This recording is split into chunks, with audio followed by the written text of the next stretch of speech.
পর্যন্ত বসে গেছে। এখনো আমাদের কাছে সেই ভিডিও ফুটেজ আছে যে 5 ওয়াক্ত নামাজও পড়ে না, সূরা ফাতিহাও বিশুদ্ধ তিলাওয়াত করতে জানেন না, এমন কি সুযোগ পেলে আলেমদেরকে ঘায়েল করে নানা বাজে কথাবার্তা বলেন। এমন অযোগ্য লোকেরা ক্ষমতার দম্ভে খতিব সাহেবকে পাশে বসিয়ে উনি মিম্বারে বসে পড়েছেন। মিম্বারের আমানতটাকে এভাবেই তারা নষ্ট করে দিয়েছিল। উলামায়ে ইকরাম হচ্ছেন নবীগণের ওয়ারিস। যে কেউ আলেম হতে পারে না, কোনো ব্যক্তি ইচ্ছা করলেই সে আলেম হতে পারবে না। কারণ হচ্ছে এটা আল্লাহ রাব্বুল আলামিনের পক্ষ থেকে ফয়সালা। নবী করিম সাল্লাল্লাহু আলাইহি সাল্লাম বলেছেন, মান আরাদাল্লাহু বিহি খায়রান, যেই ব্যক্তির দ্বারা আল্লাহ রাব্বুল আলামিন কল্যাণ চান, মাইয়ুরিদিল্লাহু খায়রা ইউফাক্কিহু ফিদ্দীন, যার কল্যাণ আল্লাহ পাক চান, আল্লাহ পাক তাকে দ্বীনের গভীরতা, দ্বীনের সমাজ, দ্বীনের উৎপত্তি, দ্বীনের জ্ঞান আল্লাহ পাক তাকে দান করেন। কোনো ব্যক্তি যখন আলেম হয় তার অনেক মর্যাদা হয়ে যায়, যার দরুন নবী করিম সাল্লাল্লাহু আলাইহি সাল্লাম বলেছেন, ফাদলুল আলিমি আলাল আবিদি কাফাদলি আলা আদনাকুম, তোমরা সাধারণ সাহাবীদের ভেতরে যারা অনেক বিশিষ্ট সাহাবী তাদের মধ্যে নয়, তোমাদের সাহাবীদের ভেতরে একেবারে আদনা তাবকা সাহাবীর উপরে আমি নবীর মর্যাদা যেমন, কাফাদলি আলা আদনাকুম ফাদলুল আলিমি আলাল আবিদি, সাধারণ মুসল্লি যারা এলাকার 5 ওয়াক্ত নামাজ যারা পড়ে, শুধু তাই নয় আল্লাহর হুকুম মান্য করে চলে, আবেদ তো তাকে বলা হয় যেই ব্যক্তি ফরজ, ওয়াজিব, সুন্নাহ, মুস্তাহাব কখনো বাদ দেয় না। এর মানে সমাজের শ্রেষ্ঠ শ্রেণীর মানুষ যারা, তাদের উপরেও আলেমের মর্তবা ঠিক তেমন। আল্লাহু আকবার বলে। একেবারে বাসা বাসা শ্রেষ্ঠ মানুষের উপরে একটা আলেমের সম্মান এত উপরে, যতটা আমি নবীর সম্মান তোমাদের সাহাবীদের ভিতরে সবচেয়ে আদনা সাহাবীর উপরে। সুবহানাল্লাহ। আলেমদের এত সম্মান কেন দেওয়া হলো শোনেন। ইন্নামাল উলামা ওয়ারাসাতুল আম্বিয়া, নিশ্চয়ই নবুয়তের দরজা বন্ধ হয়েছে, রিসালাতের দরজা বন্ধ হয়ে গেছে, কিন্তু দাওয়াতের দরজা বন্ধ হয় নাই। কোরআনের প্রচার প্রসার বন্ধ হয়নি। কিয়ামত পর্যন্ত দাওয়াতের মিশন চলবে, কিন্তু নবী আর আসবে না। দায়িত্ব পালন করবে কারা? দায়িত্ব পালন করবেন উলামারা। আল্লাহর হাবিব বলেন, ইন্নামাল উলামা ওয়ারাসাতুল আম্বিয়া, নিশ্চয়ই উলামারা হচ্ছেন নবীগণের ওয়ারিস। ওয়া ইন্নাল আম্বিয়া লাম ইউয়ারিসু দিনার ওয়ালা দিরহামা বাল ওয়ারাসুল ইলমা, আর নবীগণ এই পৃথিবীতে টাকা পয়সা ধন সম্পদ রেখে যান নাই। নবীগণ এই দুনিয়াতে আসমানি ইলম রেখে গিয়েছেন। ওই আসমানি ইলমের উত্তরাধিকারী হয়েছেন হযরত উলামায়ে কেরাম। আল্লাহ পাকের ওয়াদা আছে, যেই ব্যক্তি আলেম হয়ে যাবে, ইয়ারফাইল্লাহুল্লাযীনা আমানু মিনকুম ওয়াল্লাযীনা উতুল ইলমা দারাজাত, যে ব্যক্তিরা ঈমান আনবে ওই সমস্ত ব্যক্তিদের সম্মান আমি আল্লাহ বৃদ্ধি করব। ওয়াল্লাযীনা উতুল ইলমা দারাজাত, আর যাদেরকে ইলম দান করা হবে তাদের মর্তবা আমি আল্লাহ তাআলা বহু গুণে বাড়ায় দেব। জোরে বলেন সুবহানাল্লাহ।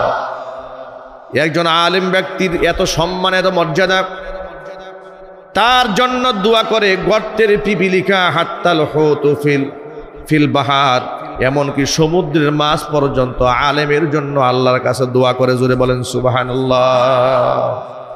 এত শান, এত মান একজন আলেমের। কোরআনের সাথে সংশ্লিষ্ট ব্যক্তিদের এত মর্যাদা কে দান করেছেন? জোরে বলেন আল্লাহ। সবাই বলুন, কে দান করেছেন? আল্লাহ। এখন কোন আলেমের এই সম্মান? যে আলেম ইলমের সম্মান দেয়, যে আলেম ইলমের আমানতকে রক্ষা করে। নবী করিম সাল্লাল্লাহু আলাইহি সাল্লাম বলেছেন, ইয়াহমিলু হাযাল ইলমা মিন কুল্লি খালফিন উদুলু ইয়ানফুনা আনহু তাহরিফাল গালিন ওয়া ইনতিহালাল মুবতিলিন ওয়া তা'ওয়িলাল জাহিলিন। আলেমদের দায়িত্বটা কি? ইয়াহমিলু হাযাল ইলমা মিন কুল্লি খালফিন উদুলু, প্রত্যেক পরবর্তী প্রজন্মের একেবারে সর্বশ্রেষ্ঠ আদেল ইনসাফগার ব্যক্তি এই ইলমের ধারক এবং বাহক হবে। সুবহানাল্লাহ বলেন। কোরআন সুন্নাহর জ্ঞানের ধারক বাহক সবাই হবে না। ইয়াহমিলু হাযাল ইলমা মিন কুল্লি খালফিন উদুলু, সবচেয়ে ন্যায়পরায়ণ ব্যক্তি কোরআনের ধারক হবে, বাহক হবে। তার দায়িত্ব হচ্ছে ইয়ানফুনা আনহু তাহরিফাল গালিন ওয়া ইনতিহালাল মুবতিলিন ওয়া তা'ওয়িলাল জাহিলিন। কোন সীমালঙ্ঘনকারী যদি কোরআন সুন্নাহর ভুল ব্যাখ্যা করে, তাহলে ইনসাফগার হকপন্থী আলেম তার ভুল শুধরায় দেবে। কোনো ব্যক্তি যদি কোরআন এবং সুন্নাহর মধ্যে কিংবা ধর্মের মধ্যে কোনো বিকৃতি সাধন করতে আসে, আলেমদের দায়িত্ব হচ্ছে সেই বিকৃতিকে রোধ করে দেওয়া। কোনো ব্যক্তি যদি কোরআন সুন্নাহর অপব্যাখ্যা করে ধর্মের নামে, সঠিক ব্যাখ্যা জাতির সামনে তুলে ধরা, এটা আলেমদের দায়িত্ব। সুবহানাল্লাহ বলেন। এখন কোন আলেম চোখের সামনে দেখলো যে কোরআন সুন্নাহ বিবর্জিত কাজ হচ্ছে, কোরআন সুন্নাহ ধ্বংস করে দিয়ে আইন হচ্ছে, কিংবা কোরআন সুন্নাহ বহির্ভূত সমাজের মধ্যে কার্যক্রম চলছে, হকপন্থী এই মিম্বারের আমানত হিসেবে হকপন্থী আলেমদের দায়িত্ব হচ্ছে সাধারণ মানুষকে এই ব্যাপারে সচেতন করা। কথা বলেন ঠিক কিনা বলেন? এখন আপনারা বলেন, এই ওলামারা, হযরত ওলামায়ে কেরাম কি স্বাধীনভাবে বিগত দিনগুলোতে হকের কথা বলতে পেরেছেন? আরো চিৎকার দিয়ে বলুন, পেরেছেন? যারা আলেমদের কণ্ঠকে টুটিকে চেপে ধরার ষড়যন্ত্র করেছিলেন, আল্লাহ পাক লাঞ্ছনা গঞ্জনার মালা তাদের গলার মধ্যে উঠিয়ে দিয়েছে। গোটা জাতির জন্য সবক হচ্ছে, এখান থেকে শিক্ষা হচ্ছে। রাষ্ট্র ক্ষমতা যারা পরিচালনা বর্তমানে করছেন কিংবা ভবিষ্যতেও করবেন, তাদের জন্য বিরাট শিক্ষা আছে এখানে। আলেমদের সাথে বিয়াদবি নয়, আলেমদের যে সম্মান আল্লাহ দিয়েছেন আপনি সেই সম্মান কেড়ে নিতে পারেন না। তাদেরকে স্বাধীনভাবে কথা বলতে দিন। যারা এই সীমা লঙ্ঘন করেছেন, অহংবোধ করেছেন, তারা যদি আলেমদের কথা শুনতেন, এত লাঞ্ছনা, এত গঞ্জনা, এত অপমান তাদের সহ্য করতে হতো না। ছোট্ট করে একটা কথা বলি, কেউ আঘাত দেবেন। এখানে সর্বশ্রেণীর লোকেরা, রাজনৈতিক লোকেরা আছেন, আওয়ামী লীগ, বিএনপি, জামাত ইসলাম, জাতীয় পার্টি, কিন্তু আমার বিশ্বাস সকলেই মুসলমান। আমার এও বিশ্বাস আল্লাহর কোরআন এবং সুন্নাহর বাহিরে চলার মতো মন মানসিকতা কারো নাই। এটা আমি আপনাদের কাছে আশাবাদ ব্যক্ত করি। কিন্তু জালেমদের চাপে পড়ে কিংবা রুশানলে পড়ে গিয়ে জালেমদের সাথে সঙ্গ দিয়েছে এমন মাজলুম অসংখ্য লোক সমাজে আছে। কথা বলেন ঠিক কিনা বলেন? আছে না নাই? আছে। যে কথা বলতে চাই পরিষ্কার করে শোনেন। আলেমদের কথা যদি তারা শুনতেন, এত লাঞ্ছনা, এত গঞ্জনা তাদের পোহাতে হতো না। কিন্তু তারা তা না করে বামদের কথা শুনেছে, রামদের কথা শুনেছে, নাস্তিকদেরকে তারা খুশি করেছে, আলেমদেরকে হাজার হাজার আলেমদের নামে মিথ্যা মামলা দিয়া কারাগারগুলো আলেমদেরকে দিয়ে ভরে ফেলেছে। বুটবাজার সেন্ট্রাল জামে মসজিদ টানা 8টা বছর জুমার খুতবা আমি দিয়েছি। হাজার হাজার মানুষ সারা দেশ থেকে ছুটে আসতো এই বুটবাজার সেন্ট্রাল মসজিদে। এক এক জুমার অবস্থা এমন হয়েছে যে 11টা বাজার আগে পুরা মসজিদ কানায় কানায় ভরে গেছে। সকাল 10টা থেকে লোক ঢুকতে শুরু করেছে। সেই রৌনককে তারা কেমন করে নষ্ট করলো দেখেন। আমরা সেখানে কি অপরাধটা করেছিলাম? আমাদের মসজিদগুলোকে তারা মসজিদে আকসার মতো পুলিশ দিয়ে ঘেরাও করেছে, চোর এবং ডাকাতদেরকে ছেড়ে দিয়েছে, আর আলেমদেরকে পুলিশ দিয়ে পাহারা দিয়েছে। তোমরা আলেমদেরকে বেইজ্জত করেছো, তোমাদেরকে আল্লাহ এমন লাঞ্ছিত করেছে পৃথিবীর ইতিহাসে ফেরাউন এবং নমরুদ এত লাঞ্ছিত হয় নাই।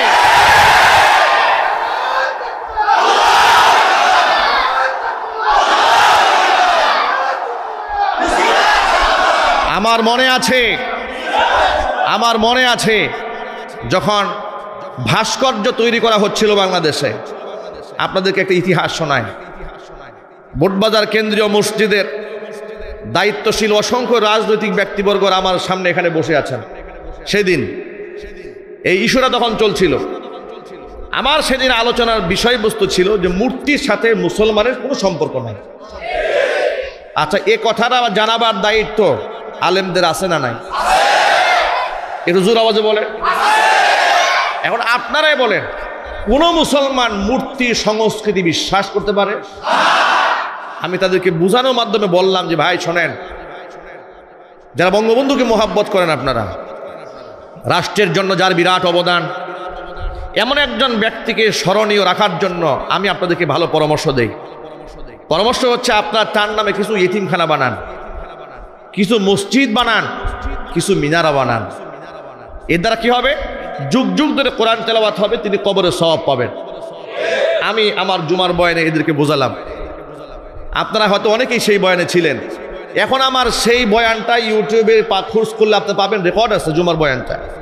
আমি এভাবে বললাম, যিনি শ্রদ্ধার পাত্র তাকে স্মরণীয় রাখতে গেলে মসজিদ বানান তার নামে, মেহরাব বানান, এতিমখানা করেন। এর দ্বারা মানুষ অসংখ্য দরিদ্র অসহায় বাচ্চারা লেখাপড়া করার সুযোগ পাবে, সত্তায় জারিয়া কবরে বসে বসে সে সওয়াব পাবে। এই পরামর্শ আমরা দিলাম। কিন্তু খবরদার আপনারা ভাস্কর্যের নামে মূর্তি বানাবেন না। আমি বারবার বুঝিয়ে বললাম। বয়ান শেষ হয়ে যাওয়ার পরে মসজিদ থেকে বের হয়ে গিয়ে এরা আমার নামে ষড়যন্ত্র শুরু করলো যে মাদানী হুজুরকে বোটবাজার মসজিদে রাখা যাবে না। কেন? উনি মসজিদের মিম্বারে বসে আমাদের জাতির পিতার বিরুদ্ধে কথা বলছে। কথা বুঝতে পেরেছেন? আমি এদের বুঝালাম কি, এরা বুঝলো কি? এরা হচ্ছে সুম্মুন বুকুমুন উমিয়ুন ফাহুম লা ইয়ারজিউন। কোরআনে আছে এরা বুবা, এরা বধির, এরা অন্ধ।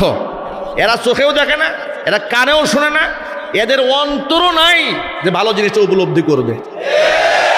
কারণ হারাম খুরদের, জালেমদের বিবেক আল্লাহ পাক নষ্ট করে দেয়। এত বুঝাবার পরে বুঝলো না, জোর করে ভাস্কর্য বানাইছে। ওই যে পুরান ঢাকায় যে ভাস্কর্য নিয়ে এত মামলা মোকদ্দমা, আলেমদেরকে দৌড়ানি, মামুনুল হক সাহেব সব মামলা হয়ে গেল। কত অন্যায় তিনি করে ফেলেছিলেন তাদের দৃষ্টিতে। এখন সেই ভাস্কর্য আলেমদের কথা লঙ্ঘন করে, সীমা লঙ্ঘন করলে তোমরা বানালে, অবস্থা কি হলো? ওই ভাস্কর্যের মাথায় বসে বাচ্চারা পেশাব করে দিল। গলার রশি দিয়ে ওই ভাস্কর্য টেনে টেনে নামানো হচ্ছিল। আর আমার সেই কথা মনে পড়তেছিল যে আরে এদেরকে কতভাবে বুঝাইছি, এগুলো বানায়েন না, এগুলোর মধ্যে সম্মান নাই। এরা কথা শুনে নাই, উল্টা আমাদেরকে মসজিদ থেকে তাড়িয়ে দেওয়ার ষড়যন্ত্র করেছে। এমন কি আমি যে শেষ জুমায় কেন্দ্রীয় মসজিদ থেকে একটা খুতবা দিয়ে বিদায় হব, এই সুযোগে জালেমরা আমরা দেয় নাই। ওরা একেবারে পুলিশ ফোর্স লাগিয়ে দিয়েছে, আমাকে মসজিদ ঢুকলে অ্যারেস্ট করবে। একটু বোঝার চেষ্টা করেন। আমি আমার মসজিদের মিহরাব থেকে, মিম্বার থেকে 8টি বছর জীবনের ঝুঁকি নিয়ে কথা বলেছি। আমাকে বিদায় নেওয়ার সুযোগটা পর্যন্ত ওরা দেয় নাই। শুধু আমাকে নয়, এমন হাজারো আলেমদেরকে মসজিদ থেকে বের করে দিয়েছে, মুসল্লিদের কাছ থেকে বিদায় নেওয়ার সুযোগ দেয় নাই। প্রায়শ্চিত্ত এমনভাবে ভোগ করতে হয়েছে। 16 বছর ফেরাউন রাজত্ব করেছে। একটা ঘন্টা সময় চেয়েছিল জাতির উদ্দেশ্যে বক্তব্য দেবে। আল্লাহ পাকের ফয়সালা হচ্ছে, আমার অসংখ্য আলেমদেরকে তুই বক্তৃতা করতে সুযোগ দেস নাই, আর তুই বিদায় নিয়ে যাবি, তুই জুতার মালা পরে যাবি এখান থেকে। মুসল্লি ভাইরা কথা বলতে হবে, ঠিক কিনা বলে? এভাবেই জালেমদের পতন হয়েছে, স্বৈরাচারীর পতন হয়েছে। এটা আলেমদের কলিজার বদদুয়া। আলেমদেরকে গরুর রশি দিয়া বেঁধে, আমাকে গরুর রশি দিয়া বেঁধে কোর্টে হাজির করেছে। আমার নামে মামলা দিয়েছে। আমার পকেটে নাকি 16টা ককটেল পাওয়া গেছে। এইরকম কথা একটা আলেমের নামে তারা বলেছে। আমাদের চোখ থেকে দর দর করে পানি পড়েছে। আমরা কেঁদে কেঁদে শুধু আল্লাহর কাছে বলেছি, আল্লাহ এই ফয়সালের মালিক তুমি চূড়ান্ত ফয়সালাকারী। আল্লাহ মামুনুল হককে দেখেছি, হাতের মধ্যে হাত করা, বাম হাতে হাত করা, পায়ের মধ্যে ডান্ডা বেরি, বুলেট প্রুফ জ্যাকেট পরা, মাথার মধ্যে হেলমেট পরা, মনে হচ্ছে কত বড় গুন্ডা তারা নিয়ে যাচ্ছে। এই সমস্ত আলেমদেরকে যখন আদালতে হাজির করা হতো, অসংখ্য লোকেরা চোখের পানি ফেলত, আলেমদের সালাম দিত, মুসাফা করত, দোয়া নেওয়ার চেষ্টা করত। আর সময়ের ব্যবধানে ওয়াতিলকাল আইয়ামু নুদাবিলুহা বাইনান নাস, ওদেরকেও আদালতে উঠানো হচ্ছে, মানুষ সালাম না দিয়া জুতা মারছে, মানুষ ডিম নিক্ষেপ করছে। জালেমরা শুনে রেখো, আলেমদের সাথে গুতাগুতি করতে এসো না। আলেমরা মাথার তাজ, নবীর ওয়ারিস, তাদেরকে সম্মান করলে আল্লাহ তোমার সম্মান বাড়ায় দেবে, তাদের বেইজ্জত করবে, আল্লাহ রাব্বুল আলামিন জুতা পিটা করে দুনিয়া থেকে বিদায় করে দেবে। সুতরাং প্রিয় ভাইয়েরা আমার, ওলামাদের দায়িত্ব হচ্ছে এই মিম্বারের আমানতকে রক্ষা করা, নির্ভয়ে নির্বিঘ্নে কোরআন সুন্নাহর কথা বলা। আমরা কেন মূর্তির বিরুদ্ধাচরণ করেছি একটু আপনাদেরকে শোনাই। আপনারা হয়তো মনে মনে ভাববেন যে আমরা নাকি তখন বঙ্গবন্ধুর বিরুদ্ধে করেছিলাম, আসলে তা নয়। আলেমদের দায়িত্ব রাজনৈতিক স্বার্থ হাসিল করা নয়, আলেমদের দায়িত্ব হচ্ছে ধর্মীয় সেন্টিমেন্ট মানুষের মধ্যে ঢুকায় দেওয়া, যাতে করে মানুষ ধর্মকে মানতে পারে। আমরা ইব্রাহিম আলাইহিস সালাতু ওয়াস সালামের সন্তান, ইব্রাহিম আলাইহিস সালাতু ওয়াস সালাম তিনি মূর্তি ভেঙেছিলেন, তিনি মূর্তি বানান নাই। কোরআন মাজিদের মধ্যে আল্লাহ পাক বলেছেন ফাজআলাহুম জুদাদান ইল্লা কাবীরাল লাহুম লাআল্লাহুম ইলাইহি ইয়ারজিউন। মন্দিরের ভেতরে মূর্তিগুলা ভেঙে টুকরা টুকরা করে দিয়েছে ইব্রাহিম, যাতে করে লোকেরা এই মূর্তির শরণাপন্ন হতে পারে, এসে জিজ্ঞেস করতে পারে মূর্তি তোমাদের এই অবস্থা কে করলো। তারা মূর্তির সামনে এসেছে, তারা বলল ক্বালু মান ফাআলা হাযা বিআলিহাতিনা, এই মূর্তিগুলা কে ভাঙলো, আমাদের দেবদেবীর সাথে এই আচরণ কে করেছে। ইন্নাহু লামিনাজ জালিমিন, নিশ্চয়ই সে জালেম। তদন্ত কমিটি গঠন করা হলো, কে এই কাজ করতে পারে। তারা বলল ক্বালু সামি'না ফাতান ইয়াযকুরুহুম ইউক্বালু লাহু ইব্রাহিম, আমরা একটা যুবকের সন্ধান পেয়েছি, নাম তার ইব্রাহিম। এই যুবককে আমরা সব সময় দেখেছি এই সমস্ত দেবদেবীর সমালোচনা করতে, আমরা নিশ্চিত এই অন্যায় সেই করেছে। নমরুদ বলল তাই নাকি, বলে হ্যাঁ। ক্বালু ফাতু বিহি আলা আয়ুনিন নাস লাআল্লাহুম ইয়াশহাদুন, তাহলে তাকে মানুষের সামনে হাজির করো, কেন আমাদের দেবতার সাথে সে খারাপ আচরণ করেছে জবাব দেওয়া হবে, বিচার করা হবে, তাকে লাঞ্ছিত অপমানিত করা হবে। বিচারের মঞ্চ কায়েম করা হলো, অসংখ্য মানুষ সামনে দাঁড়ায় গেছে। আপনারা এক বাক্যে জবাব দিয়ে বলেন, আল্লাহ যদি কারো সম্মান দিতে চান মানুষ কি বেইজ্জত করতে পারে? আরো জোরে বলুন, পারে। মানুষ বেইজ্জত করতে পারে না। সবচেয়ে বড় প্রমাণ তাকায় দেখেন, আল্লামা মামুনুল হক হাফিজাহুল্লাহ একজন বলিষ্ঠ কণ্ঠের আলেম, তাকে চরিত্রহীন বানাবার জন্য কত নাটক তারা সাজিয়েছে। নিজের বউ দিয়া স্বামীর বিরুদ্ধে ধর্ষণের মামলা করিয়েছে। তারা বলতো তাদের কি জনপ্রিয়তা, আর আলেমদের কোনো সম্মান নাই। আজকে মামুনুল হক সাহেব গতকালকে দেখেছি সিলেটে জনসমাবেশ করতে গেছে, একদিনে 4-5টা প্রোগ্রাম করেছে। আল্লাহু আকবার, কি আজীব দৃশ্য, কি সকাল, কি দুপুর, কি বিকাল, কি সন্ধ্যা, কি রাত। 5-7টা মাহফিলে, 5-7টা প্রোগ্রামে লক্ষ লক্ষ মানুষ, হাজার হাজার মানুষ, চোখ যেদিকে যায় শুধু মানুষ আর মানুষ। এর দ্বারা কি প্রমাণিত হয়েছে? তোমরা তো চেয়েছিলে 3-3টা বছর তাকে কারারুদ্ধ করে রেখে, তার বিরুদ্ধে ধর্ষণের মামলা, তার বিরুদ্ধে হত্যার মামলা, কত কিছু তোমরা করলে। এদেশের মানুষকে তোমরা বুঝাইতে পারো না যে তিনি আসলে ধর্ষক। এদেশের মানুষ বুঝে গেছে তোমরাই চরিত্রহীন লম্পট। তোমাদের মিডিয়ার বক্তব্য এদেশের মানুষ খায় না, এদেশের মানুষ গিলে না। তোমরা ওই 71 টেলিভিশনের মাধ্যমে, তোমরা যেই সমস্ত টেলিভিশনের মাধ্যমে প্রচার করতে এই সমস্ত হিংসা বিদ্বেষ, ওই সমস্ত টেলিভিশনের মধ্যে এই দেশের মানুষ এখন জুতা নিক্ষেপ করে। কথা বলতে হবে ঠিক কিনা? যেই নষ্টা ভ্রষ্টা মহিলাদেরকে দিয়ে চিবিয়ে চিবিয়ে আলেমদের বিরুদ্ধে কথা বের করতে, আজকে তারা লাঞ্ছনা গঞ্জনার গ্লানি টেনে আদালতে হাজিরা দিচ্ছে, আর চতুর্দিক থেকে পাবলিক যেদিকে পারছে লাথি মারছে। কথা বলেন ঠিক কিনা? সুতরাং ইজ্জত দেওয়ার মালিক কে? এটা কি টাকা পয়সা দিয়ে জোর করে হয়? ক্ষমতা দিয়ে হয়? ক্ষমতা দিয়ে ইজ্জত নেওয়া যায় না, এটা আমল দিয়ে তৈরি করতে হয়। সুবহানাল্লাহ বলেন। ওরা চেষ্টা করলো, প্ল্যান করলো, ইব্রাহিম আলাইহিস সালাতু ওয়াসসালামের বিচার করবে, সবার সামনে তার অপমান করবে, লাঞ্ছিত করবে। ইব্রাহিম আলাইহিস সালাতু ওয়াসসালামকে হাজির করলো, এসে বলল, ইব্রাহিম, আমরা শুনেছি তুমি এই কাজ করেছো। আনতা ফাআলতা হাযা বিহা আলিহাতিনা, তুমি কি আমাদের দেবতার সাথে এই আচরণ করেছো? তিনি বললেন, ক্বালা বাল ফাআলাহুম কাবীরুহুম হাযা ফাসআলুহুম ইন কানু ইয়ানতিকুন। কে বলল আমি এই কাজ করেছি? এদের মধ্যে যে বড়, আমার তো মনে হয় এই বড় মিয়া এই কামটা করছে। কারণ এই দেখেন, সমস্ত মূর্তিগুলো ভাঙ্গার পরে বড় মিয়া মাঝখানে মূর্তি কান্দে নিয়ে দাঁড়ায় রয়েছে, কুড়াল কান্দে নিয়ে দাঁড়ায় আছে। আল্লাহু আকবার। ইব্রাহিম আলাইহিস সালাম কি করেছে? ওই মাঝখানে বড় মিয়া একটা থাকে না, এই বড়টাকে না ভেঙে ছোট ছোট সবগুলো ভাঙছে, ভেঙে কুড়ালটা বড়টার কান্দের মধ্যে ঝুলাই রাখছে। এখন ইব্রাহিম আলাইহিস সালাম বলছেন, আচ্ছা আপনারা তো কমন জিনিস জানেন যে হাতিয়ার দিয়ে এগুলো ধ্বংস কার্যক্রম চালানো হয়েছে, ওই হাতিয়ার যার কাছে পাওয়া যাবে সেই তো আসামি, ঠিক কিনা বলেন? এই আমাদের দেশে হত্যা মামলা হয়, যে পিস্তল দিয়ে গুলি করা হয়েছে, দেখবেন যে ওটাকে একেবারে পরীক্ষা করা হয়, এখানে কার হাতের ছাপ আছে। এই জন্য প্রশাসনের লোকেরা যখন পিস্তল টিস্তল ধরে, দেখবেন হাত দিয়ে ধরে না, কাপড় দিয়ে ধরে, যাতে করে হাতের ছাপটা নষ্ট না হয়। ইব্রাহিম আলাইহিস সালাম বললেন, তোমরা আমাকে দোষী করছো, অথচ কুড়াল কান্দে নিয়ে অপরাধী দাঁড়ায় আছে। আল্লাহু আকবার বলেন। কুড়াল কান্দে নিয়ে অপরাধী দাঁড়িয়ে আছে, আর তোমরা আমাকে ভৎসনা করছো। আমার তো মনে হয় এই বড় মিয়া কাজটা করেছে। আমার কথা বিশ্বাস না হয়, ফাসআলুহুম ইন কানু ইয়ানতিকুন, আমার কথা বিশ্বাস না হলে এদেরকে জিজ্ঞেস করো না কামনা করছে কে। সুবহানাল্লাহ বলেন। হতবাক হয়ে গেল তারা, মনে মনে ভাবলো, ইব্রাহিমকে অপমান করার জন্য দাঁড় করিয়েছি, এমন প্রশ্ন সে আমাদেরকে ছুড়ে দিয়েছে, আমরাই তো এখন অপমানিত। সে বলেছে সম্ভব হলে এদের জিজ্ঞেস করো কে ভাঙছে।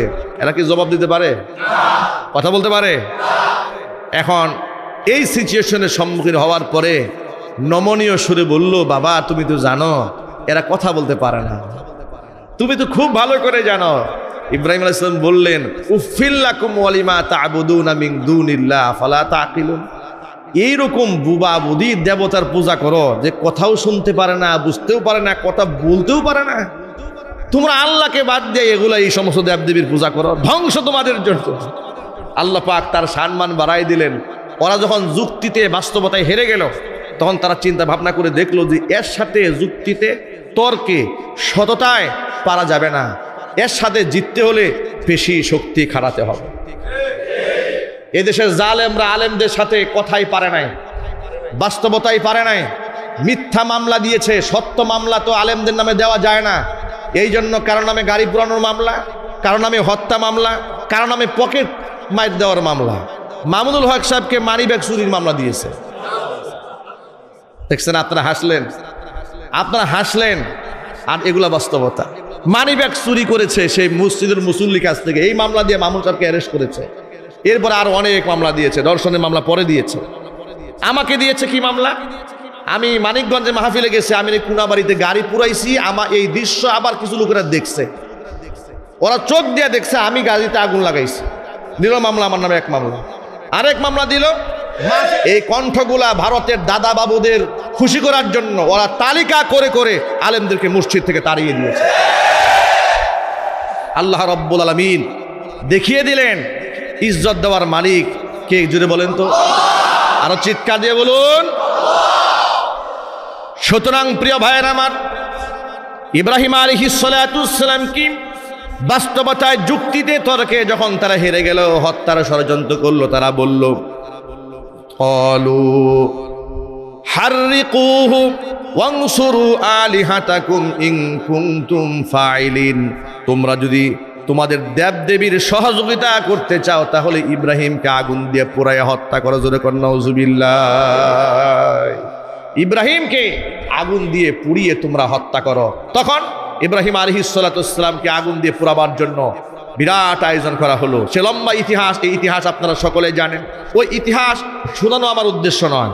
ইব্রাহিম আলাইহিস সালাতু ওয়াসসালাম মূর্তি ভেঙে দিয়েছিলেন, আমরা হচ্ছি তার সন্তান। আমরা কি মূর্তি গড়তে পারি? আরো জোরে বলেন। মক্কা বিজয় হলো, মুহাম্মদ সাল্লাল্লাহু আলাইহি ওয়াসাল্লাম 10,000 সৈনিক নিয়ে মসজিদে হারামে প্রবেশ করলেন।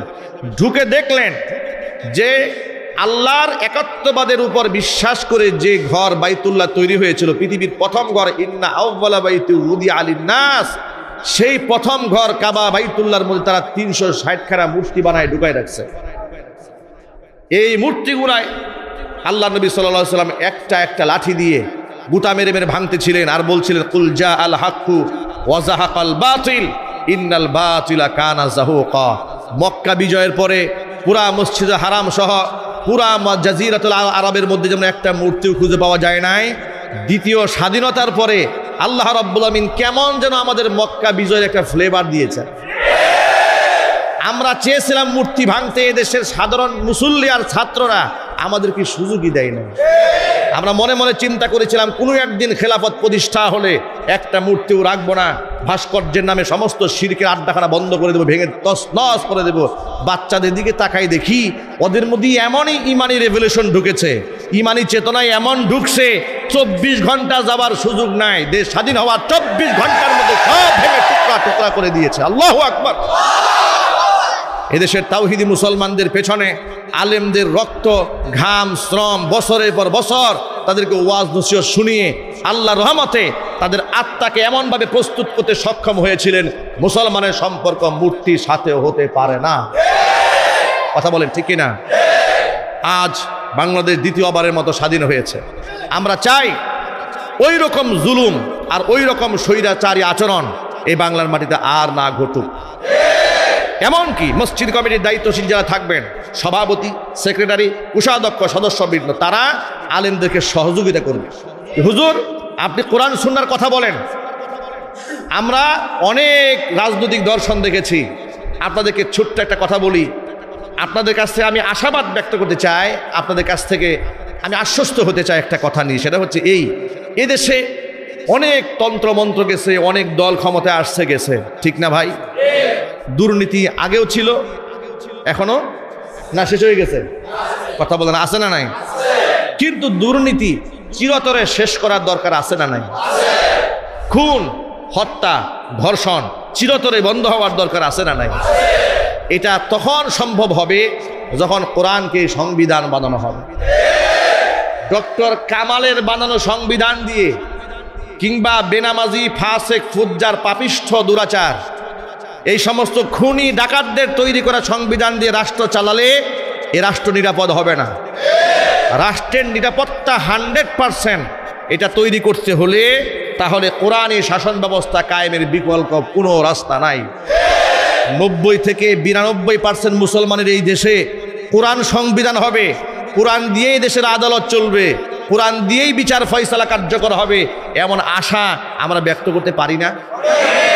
আগামী নেতৃত্ব সৎ এবং যোগ্য ব্যক্তির নেতৃত্বে দিতে হবে। কোনো অসৎ, কোনো বেনামাজি, কোনো দুশ্চরিত্র লম্পট ব্যক্তি আমরা বিগত জীবনে দেখেছি। আমি গাজীপুরে এমন অনেক লোক দেখেছি, গাজীপুর কোনাবাড়িতে এমন লোক দেখেছি, আলেম বিদ্বেষী।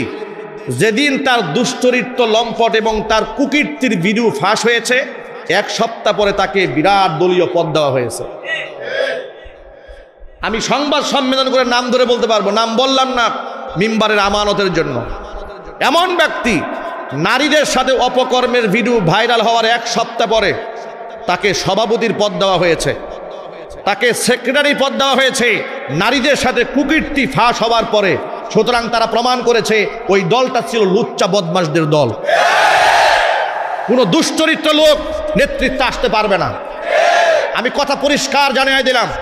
আর বাংলাদেশে যে গণহত্যা তারা চালিয়েছে, হত্যার বিচার হওয়ার আগ পর্যন্ত কোনো প্রকার তাদের দলীয় কার্যক্রম করতে দেওয়া হবে না।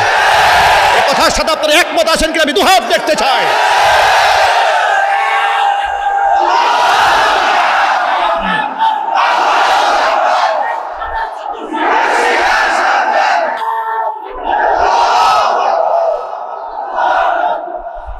ওরা আশুলিয়াতে ছাত্রদেরকে খুন করে ঠান্ডা মাথায় পুলিশ ভ্যানে উঠিয়ে লাশকে মানুষের স্মৃতি থেকে মুছে ফেলার জন্য আগুন দিয়ে পুড়িয়ে দিয়েছে।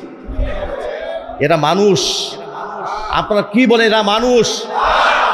মানুষ এত ক্ষমতা লোভী হতে পারে? ফেরাউনের ইতিহাস পড়েছি, নমরুদের ইতিহাস পড়েছি, কিন্তু শুনি নাই ফেরাউন নমরুদ এমন পৈশাচিক আচরণ করেছে যে আচরণ খুনি হাসিনা করেছে। ওরা আমার নামে দিয়েছে মিথ্যা মামলা, আমাদের নামে, ওদের নামে সত্য মামলা দিয়ে 1 লক্ষ বার ফাঁসি দিলে ওদের ঋণ পরিশোধ হবে না। সুতরাং আমাদের শত্রু রাষ্ট্র ভারত তাদেরকে আশ্রয় দিয়ে রেখেছে।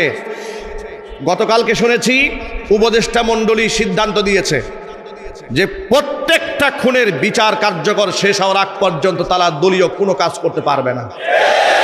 এটা গোটা জাতিকে ঐক্যবদ্ধ হতে হবে। এই মাটিতে আর খুনের কোনো রাজনীতি হবে না, গুমের রাজনীতি আর হতে দেওয়া হবে না, আয়না ঘরের কোনো স্রষ্টা এই মাটির মধ্যে আর জন্ম দিতে দেওয়া হবে না। যারা এগুলো করেছে বিচার হওয়ার দরকার নাই? একটু জোরে বলেন না, দরকার আছে না নাই? যদি আপনি বিচার না করেন তাহলে হাসিনার মতো ডাইনি আরো জন্ম নেবে। এই যে কামালের মতো খুনি, যার সামনে পুলিশ ব্রিফিং করে বলছে স্যার দেখেন একটা গুলি মারি একটাই মরে। কথা বলেন না ভাই? আপনাদের কি মনে হয় আমি মিথ্যা কথা বলছি? কামালের সামনে আমি এখন বর্তমানে আপনার কাউরান বাজার আমবর্ষা শাহী জামে মসজিদের খতিবের দায়িত্ব গ্রহণ করেছি। আমি ওই মসজিদের সভাপতি হচ্ছে সাবেক স্বরাষ্ট্রমন্ত্রী এই খুনি কামাল। মাত্র 1.5 কোটি টাকা চাঁদা গ্রহণ করেছে পার ডে, মাত্র পার ডে 1.5 কোটি এই কাউরান বাজার থেকে, ওই শাহী মসজিদের আমি এখন খতিবের দায়িত্ব গ্রহণ করেছি। আলহামদুলিল্লাহ। ওরা আমাদের কাছ থেকে একটা মসজিদ কেড়ে নিয়েছে, আল্লাহ পাক আমার 4 মসজিদে খতিব বানাই দিয়েছে। দেখছেন, ওরা আমার কাছ থেকে একটা মিম্বার কেড়ে নিয়েছে, শত শত মিম্বার থেকে ফোন আসে, হুজুর আগামী জুমা আমাদের মসজিদ, হুজুর আগামী জুমা আমাদের মসজিদ, আগামী শুক্রবার আমাদের জামে মসজিদ, আগামী মাস আমার মসজিদ। ওরা একটা মিম্বার কেড়ে নিয়েছে, 1000 মিম্বার থেকে আমাদের কাছে এখন প্রস্তাব এসে বসে আছে। আল্লাহু আকবার বলেন। সেই কামাল সাহেবের সামনে পুলিশ সদস্য বলছে স্যার দেখেন একটা গুলি করি একটাই মারা যায়, আর এই গুলির দৃশ্য দেখে বাকিরা আর সামনে আসে না। এটা শুনে কামাল সাহেব বড্ড খুশি। একটা মানুষ মারে আর সে কত হাসি খুশি বলছে যে একটা গুলি মারি একটাই মানুষ মরে। মানে মানুষ মারার জন্য তাদের তৈরি হয়েছিল। এই খুনের পুনরাবৃত্তি এই বাংলার মাটিতে আর ঘটবে না তখন যদি এই সমস্ত খুনিদের সঠিক বিচার করা হয়। কথা বলেন ঠিক কিনা বলেন? বিচার হওয়ার দরকার আছে না নাই? যারা মানুষ পুড়িয়েছে, গণা হত্যা করেছে, যাত্রাবাড়ি ফ্লাইওভারের নিচে পাখির মতো গুলি করে মাদ্রাসার ছাত্র সাধারণ ছাত্রদেরকে হত্যা করে এমনভাবে ফেলে রেখেছে, কোনো জানোয়ারকেও মানুষ এভাবে ফেলে রাখে না। পুলিশের ভ্যান থেকে ধাক্কা দিয়া আহত, এখনো মরে যায় না, আহত একটা ছাত্রের দেহটাকে তারা ফেলে দিয়েছে। তখনও পর্যন্ত ছাত্রের মধ্যে প্রাণ ছিল। এমন পশু আচরণ যারা করেছে, ওই আচরণ যারা করেছে প্রত্যেকটার তালিকা করে বিচার হওয়ার আগ পর্যন্ত কোনো দলীয় কার্যক্রম চলবে না। কার্যক্রম শুধু একটা, গোটা জাতি ঐক্যবদ্ধ হতে হবে, জালেমের বিচার ফয়সালা হতেই হবে। প্রস্তাবে আসেন যারা হাত দেখতে চায়, হাত তুলে আল্লাহকে বলেন আল্লাহ যেন কবুল করে, আমিন। হাত নামান। সুতরাং প্রিয় ভাইয়ের আমার, এই মসজিদের আমানত রক্ষা করা হোক, মিম্বারের আমানত রক্ষা করা হোক, সমাজ ভালো হবে। আমি আগেই বলেছি, তারা সেদিন যদি আমাদের কথা শুনতেন, আমাদের কথা মানতেন, তাহলে বঙ্গবন্ধুর গলায় জুতার মালা পরে না। তাহলে বঙ্গবন্ধুর গলায় জুতার মালা আমরা পরাই নাই, তার মেয়েই পরিয়েছে। কথা কন ঠিক কিনা? আলেমরা পরিয়েছে, তারা পরিয়েছে। আর চিল্লায় বলেন, ওর মেয়ে পরিয়েছে, বঙ্গবন্ধুর মেয়ে তার গলায় জুতার মালা পরিয়েছে। কারণ ও শেখ হাসিনা তো শুধু প্রাইম মিনিস্টার ছিল না, ও ছিল একটা সাইকোপ্যাথ, একটা পাগল, একটা উন্মাদ মহিলা। খুনের রক্ত দেখতে তার পছন্দ হতো। কথা বলেন ঠিক কিনা? সুতরাং এই ব্যক্তিকে অবশ্যই বাংলাদেশে ফিরিয়ে আনা হবে এবং আয়না ঘরে রাখা হবে দীর্ঘদিন। এরপরে তার কাছ থেকে জবানবন্দি নেওয়া হবে, এরপরে হত্যার বিচার করা হবে। মাস্টার মাইন্ড কারা সব খুঁজে খুঁজে ইনশাআল্লাহ বের করা হবে। এবং আগামীর বাংলাদেশ, আমি আবার বলছি, আগামীর বাংলাদেশ কোরআন সুন্নাহর বাংলাদেশ হবে ইনশাআল্লাহ। বলেন আলেমদের নেতৃত্বে আপনারা এগিয়ে যাবেন, হকপন্থী আলেমদেরকে এগিয়ে দিবেন। জালেমের নেতৃত্ব অপসারণ হয়েছে, আলেমদের নেতৃত্ব ফিরে আসবে। রাজি আছেন তো ইনশাআল্লাহ? তাহলে চুরি, ডাকাত, জিনা, বদমাশি সব বন্ধ হয়ে যাবে ইনশাআল্লাহ। আপনারা হয়তো মনে মনে ভাবতে পারেন, হুজুর কোরআন সুন্নাহ দিয়ে সমাজ চললে আমরা কি মুসিবতের মধ্যে পড়ে যাব নাকি? মোটেও না। কারণ আল্লাহ রাব্বুল আমিনের ওয়াদা আছে। আল্লাহ রাব্বুল আমিন কোরআন মাজিদের মধ্যে ঘোষণা করেছেন, ওয়ালাউ আন্না আহলাল কুরা আমানু ওয়াত্তাকাউ লাফাতাহনা আলাইহিম বারাকাতিম মিনাস সামাই ওয়াল আরদ। জনপদের লোকেরা যদি আমি আল্লাহর উপর ঈমান আনে আর যদি তারা তাকওয়া ভিত্তিক জীবন যাপন করে, পরহেজগারিতা অবলম্বন করে, আসমান এবং জমিনের রহমতের দুয়ার আমি ওই সমস্ত জনপদের মানুষের জন্য উন্মুক্ত করে দেব। আল্লাহ যে রহমতের দুয়ার খুলে দেন তার বড় প্রমাণ হচ্ছে আফগানিস্তানের মাটি। টানা 36টা বছর আফগানের মাটিতে জালেমরা লড়াই করেছে তালেবানদের বিরুদ্ধে, আর তালেবানরা লড়াই করেছে আল্লাহর পথে। সুবহানাল্লাহ কোন। সর্বশেষ ছিল 20 বছর আমেরিকার সাথে, আর 20 বছর আগে থেকে ছিল টানা 16 বছর রাশিয়ার সাথে, সোভিয়েত ইউনিয়নের সাথে। আফগানের মাটি দখল করার জন্য সোভিয়েত ইউনিয়ন চেষ্টা করেছে, ব্যর্থ হয়েছে। রাশিয়া চেষ্টা করেছে, ব্যর্থ হয়েছে। সর্বশেষ আমেরিকা টানা 20 বছর তার মিত্র রাষ্ট্রদেরকে সাথে নিয়ে 49 রাষ্ট্রের সহযোগিতা নিয়ে লক্ষ লক্ষ বিলিয়ন ট্রিলিয়ন বোমা নিক্ষেপ করেছে। মুজাহিদদেরকে চিরতরে দুনিয়া থেকে শেষ করে দেওয়ার জন্য পারে নাই। কারণ মুজাহিদরা অস্ত্র বলে বিজয় হয় না, মুজাহিদরা বিজয় লাভ করে ইমানের বলে।